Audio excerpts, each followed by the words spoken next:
سلامونه او احترامات ګران دوستانو، الله دې وکړي چې روغ او جوړ اوسئ. په نننۍ ویډیو کې په هورمونونو باندې غږیږو. هورمون څه شی ده، په بدن کې څنګه تولیدیږي او کومې دندې سرته رسوي. لومړی به یو تعریف ورکو. هورمون څه شی ده؟ هورمون یوه کیمیاوي ماده ده چې د بدن غدې تولیدوي او د وینې د لارې د بدن مختلفو حصو ته یا برخو ته انتقالوي. هورمونونه د بدن د فزیولوژیکي فعالیتونو د تنظیمولو لپاره مهم دي، لکه وده، میټابولیزم، د وینې فشار، تولیدي سیستم او داسې نور فزیولوژیکي فعالیتونه.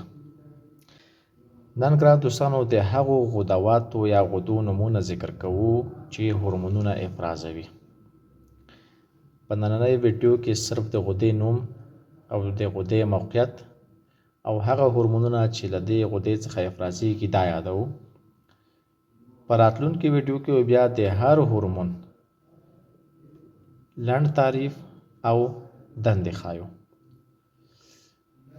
ګران دوستانو، په مجموع کې ما یو څو مهم غدوات ذکر کړي دي چې ډېر مهم هورمونونه افرازوي یا تولیدوي. اول، هایپوفیزس ګلانډ. هایپوفیزس ګلانډ چیرته موقعیت لري؟ هایپوفیزس ګلانډ د دماغ لاندې موقعیت لري. کوم هورمونونه افرازوي؟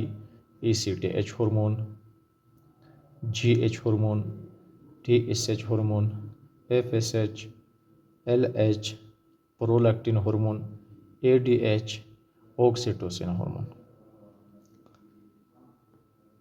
تایراید ګلانډ یا تایراید غده یا تایرویډ غده. تایرویډ غده چیرته موقعیت لري؟ د ستوني مخې ته.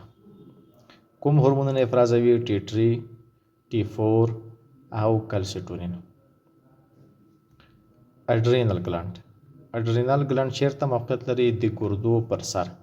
کوم هورمونونه افرازوي؟ کورټیزول هورمون، اډرینالین هورمون او الډوسترون هورمون. پانکراس ګلانډ. پانکراس غده چیرته موقعیت لري؟ د معدې شاته. کوم هورمونونه افرازوي؟ انسولین، ګلوکاګون. ګوناډز ګلانډ. ګوناډز ګلانډ چیرته موقعیت لري؟ د ښځینه‌و په تخمدانونو کې او د نارینه‌و په خصیو کې موقعیت لري. کوم هورمونونه افرازوي؟ استروجن، پروجسترون او ټستوسترون هورمونونه افرازوي. پینیل ګلانډ. پینیل ګلانډ چیرته موقعیت لري؟ د دماغ مرکزي برخه کې. کوم هورمونونه افرازوي؟ میلاټونین هورمون افرازوي. پاراتایرویډ ګلانډ. پاراتایرویډ ګلانډ چیرته موقعیت لري؟ د تایراید غدې شاته.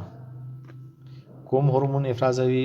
پاراتایرویډ هورمون یا PTH هورمون افرازوي. تایمس ګلانډ. تایمس ګلانډ چیرته موقعیت لري؟ د سینې په منځ کې. کوم هورمون افرازوي؟ تایموسین هورمون افرازوي.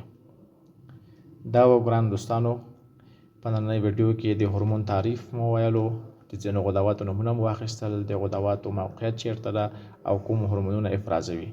په راتلونکي ویډیو کې به د هر یو هورمون جلا تعریف، لنډ شکل تعریف او د هغه هورمون دندې به تشریح کوو.